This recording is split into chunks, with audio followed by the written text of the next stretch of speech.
I'm going to teach you how to use routers in Make. A router is a powerful tool that lets you split one workflow into multiple paths, so different actions can run from the same trigger.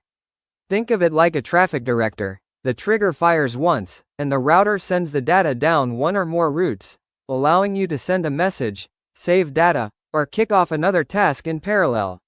Start by opening Make and creating a new scenario. This gives you a blank canvas where we'll build the flow. On the canvas, click the plus icon to add your first component.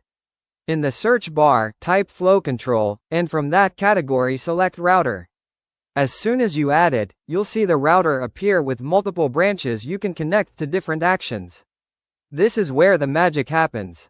For example, one route could send an email, another could save the incoming data to a spreadsheet or database, and a third could trigger a follow-up process. You're not adding extra triggers, just branching actions from the same starting point. To build out the first path, click the plus icon on the first route and add a module. Choose the service and action that match your goal, then configure its fields as needed.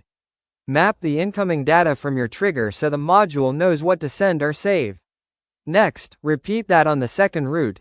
Click the plus icon on that branch and add another module. Configure it with the appropriate settings, again mapping the data you want to use. Keep each route focused on a single clear outcome so it's easy to maintain and troubleshoot later. If you want to control which data goes down which branch, you can add a filter. Click the line leading from the router to a route, choose Filter, define your condition, and click OK. Filters are great for sending items based on values like status, type, or amount.